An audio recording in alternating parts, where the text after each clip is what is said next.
En el principio estaba Eru, el único, que en Arda es llamado Ilúvatar. Y primero hizo a los Ainur, los sagrados, que eran vástagos de su pensamiento, y estuvieron con él antes de que se hiciera alguna otra cosa. Y les habló, y les propuso temas de música, y cantaron ante él, y él se sintió complacido.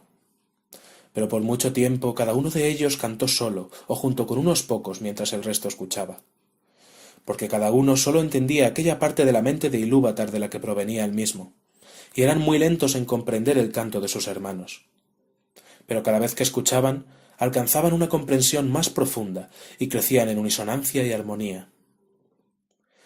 Y sucedió que Ilúvatar convocó a todos los Ainur y les comunicó un tema poderoso, descubriendo para ellos cosas todavía más grandes y más maravillosas que las reveladas hasta entonces. Y la gloria del principio y el esplendor del final asombraron a los Ainur, de modo que se inclinaron ante Ilúvatar y guardaron silencio.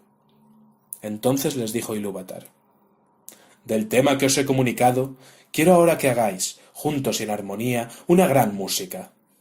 Y como os he inflamado con la llama imperecedera, mostraréis vuestros poderes en el adorno de este tema mismo, cada cual con sus propios pensamientos y recursos, y así le place. Pero yo me sentaré y escucharé, y será de mi agrado que por medio de vosotros una gran belleza despierte en canción». Entonces las voces de los Ainur, como de arpas y laúdes, pífanos y trompetas, violas y órganos, y como de coros incontables que cantan con palabras, empezaron a convertir el tema de Ilúvatar en una gran música. Y un sonido se elevó de innumerables melodías alternadas, entretejidas en una armonía que iba más allá del oído hasta las profundidades y las alturas, rebosando los espacios de la morada de Ilúvatar. Y al fin, la música y el eco de la música desbordaron, volcándose en el vacío. Y ya no hubo vacío. Nunca desde entonces hicieron los Ainur una música como esta, aunque se ha dicho que los coros de los Ainur y los hijos de Ilúvatar harán ante él una música todavía más grande, después del fin de los días. Entonces, los temas de Ilúvatar se tocarán correctamente y tendrán ser en el momento en que aparezcan, pues todos entenderán entonces plenamente la intención del único para cada una de las partes, y conocerán la comprensión de los demás. E Ilúvatar pondrá en los pensamientos de ellos el fuego secreto. Pero ahora Ilúvatar escuchaba sentado, y durante un largo rato le pareció bien, pues no había fallas en la música. Pero a medida que el tema prosperaba, nació un deseo en el corazón de Melkor, entretejer asuntos de su propia imaginación que no se acordaban con el tema de Ilúvatar, porque intentaba así acrecentar el poder y la gloria de la parte que le había sido asignada. A Melkor, entre los Ainur, le habían sido dados los más grandes dones de poder y conocimiento, y tenía parte en todos los dones de sus hermanos.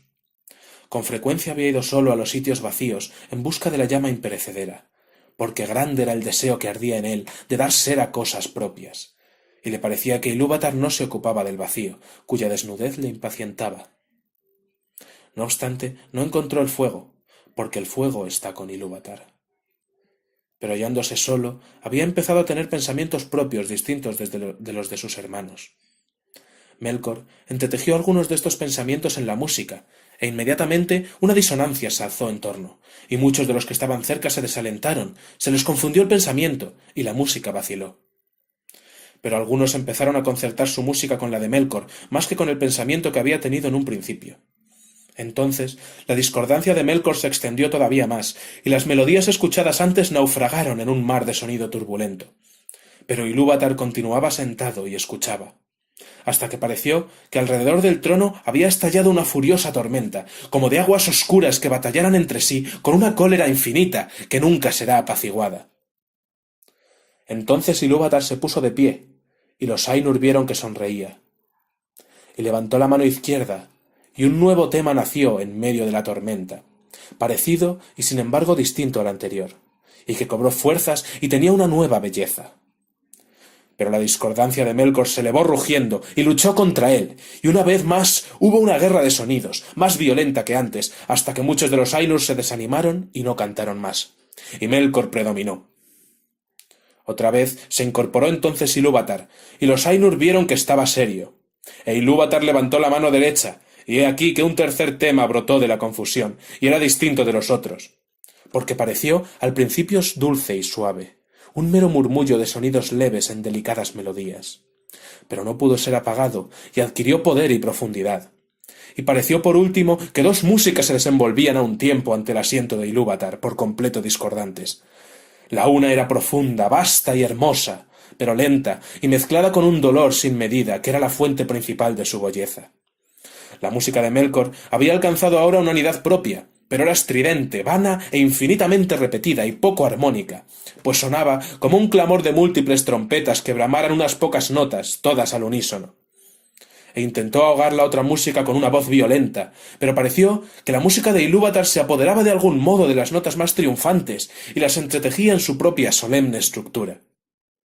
En medio de esta batalla, que sacudía las estancias de Ilúvatar y estremecía unos silencios hasta entonces inmutables, Ilúvatar se puso de pie por tercera vez, y era terrible mirarlo a la cara. Levantó entonces ambas manos, y en un acorde más profundo que el abismo, más alto que el firmamento, penetrante como la luz de los ojos de Ilúvatar, la música cesó. Entonces Ilúvatar habló, y dijo: Poderosos son los Ainur, y entre ellos el más poderoso es Melkor. Pero sepan él y todos los Ainur que yo soy Ilúvatar. Os mostraré las cosas que habéis cantado, y así veréis qué habéis hecho. Y tú, Melkor, verás que ningún tema puede tocarse que no tenga en mí su fuente más profunda, y que nadie puede alterar la música a mi pesar.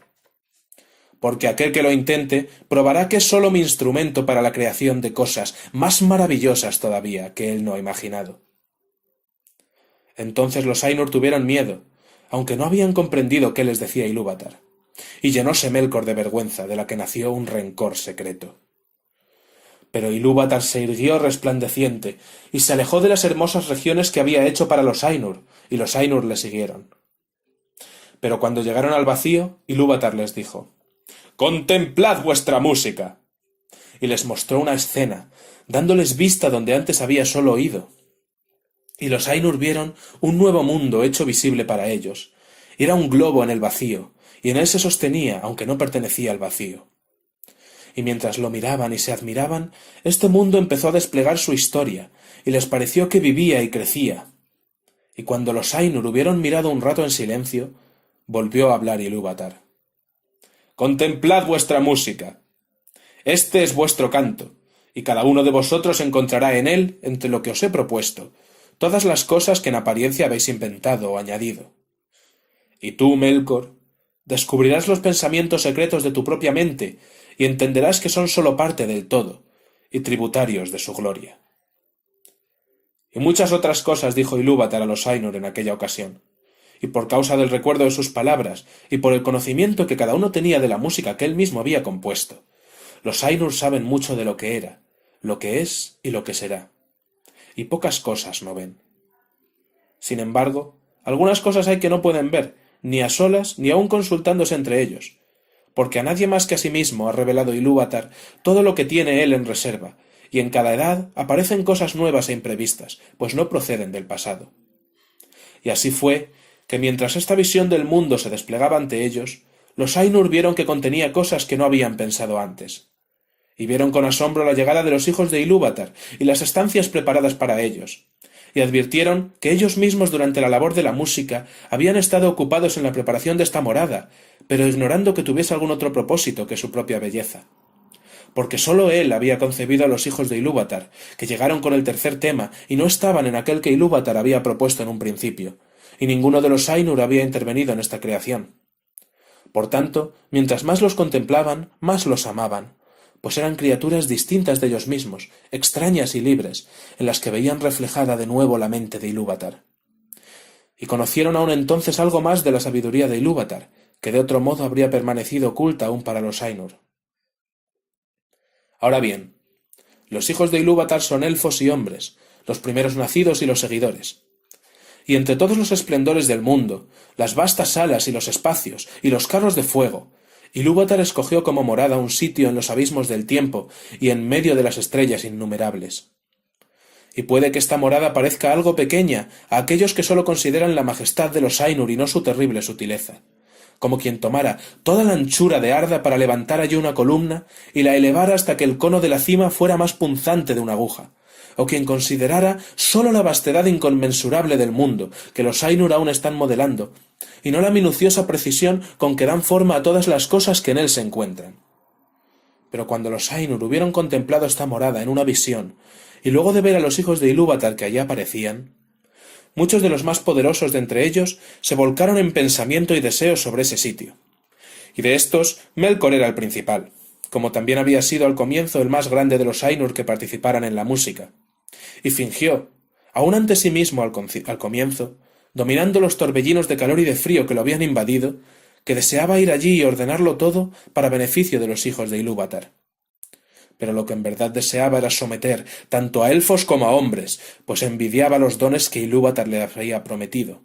Y él mismo deseaba tener súbditos y sirvientes, y ser llamado señor, y gobernar otras voluntades. Pero los Ainur contemplaron esa habitación puesta en los vastos espacios del mundo, que los elfos llaman Arda, la tierra, y los corazones de todos se regocijaron con la luz, y los ojos se les alegraron en la contemplación de tantos colores, aunque el rugido del mar los inquietó sobremanera.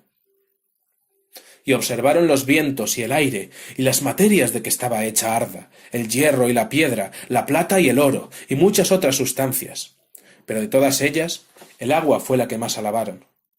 Y dicen los Eldar que el eco de la música de los Ainur vive aún en el agua, más que en ninguna otra sustancia de la tierra, y muchos de los hijos de Ilúvatar escuchan aún insaciables las voces del mar, aunque todavía no saben lo que oyen. Ahora bien, aquel Ainu a quien los elfos llaman Ulmo, volvió sus pensamientos al agua, y de todos fue a él a quien Ilúvatar dio más instrucción en música. Pero sobre aires y vientos, quien más había reflexionado era Manwë, noble de nobles entre los Ainur. En la materia de la tierra había pensado Aule, a quien Ilúvatar había concedido una capacidad y un conocimiento apenas menores que los de Melkor, aunque lo que deleita y enorgullece a Aule es la tarea de hacer y las cosas hechas, y no la posesión ni su propia maestría. Por tanto da y no atesora, y está libre de cuidados emprendiendo siempre nuevas tareas. E Ilúvatar habló a Ulmo y dijo: ¿No ves cómo aquí, en este pequeño reino de los abismos del tiempo, Melkor ha declarado la guerra contra tu provincia?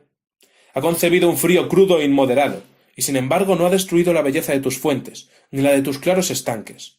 Contempla la nieve y la astuta obra de la escarcha. Melkor ha concebido calores y fuegos sin restricción, y no ha podido marchitar tu deseo ni ahogar por completo la música del mar. Contempla más bien la altura y la gloria de las nubes y las nieblas siempre cambiantes, y escucha la caída de la lluvia sobre la tierra. Y en estas nubes eres llevado cerca de Manwë, tu amigo, a quien amas. Respondió entonces Ulmo: En verdad mi corazón no había imaginado que el agua llegara a ser tan hermosa, ni mis pensamientos secretos habían concebido el copo de nieve, ni había nada en mi música que contuviese la caída de la lluvia. Iré en busca de Manwë, y juntos haremos melodías que serán tu eterno deleite. Y Manwë y Ulmo fueron desde el principio aliados, y en todo cumplieron con fidelidad los propósitos de Ilúvatar. Pero mientras Ulmo hablaba todavía, y los Ainur miraban absortos, la visión se apagó, y se ocultó a los ojos de todos, y les pareció que en ese momento percibían algo distinto, la oscuridad, que no habían conocido antes excepto en pensamiento. Pero se habían enamorado de la belleza de la visión, y habían contemplado embelesados el despliegue del mundo que allí cobraba ser, y les colmaba la mente, porque la historia no estaba todavía completa, ni los ciclos del tiempo del todo cumplidos cuando la visión les fue arrebatada. Y han dicho algunos que la visión cesó antes de que culminara el dominio de los hombres y la desaparición de los primeros nacidos. Por tanto, aunque la música lo ocupaba todo, los Valar no vieron con los ojos las eras posteriores ni el fin del mundo. Entonces hubo inquietud entre los Ainur, pero Ilúvatar los llamó y dijo: Sé lo que vuestras mentes desean, que aquello que habéis visto sea en verdad, no sólo en vuestro pensamiento, sino como vosotros sois, y aun otros. Por tanto digo: ¡Ea! Que sean estas cosas. Y enviaré el vacío, la llama imperecedera, y se convertirá en el corazón del mundo, y el mundo será. Y aquellos de entre vosotros que lo deseen, podrán descender a él. Y de pronto vieron los Ainur una luz a lo lejos, como si fuera una nube con un viviente corazón de llamas. y supieron que no era sólo una visión, sino que Ilúvatar había hecho algo nuevo. ¡Ea! El mundo que es.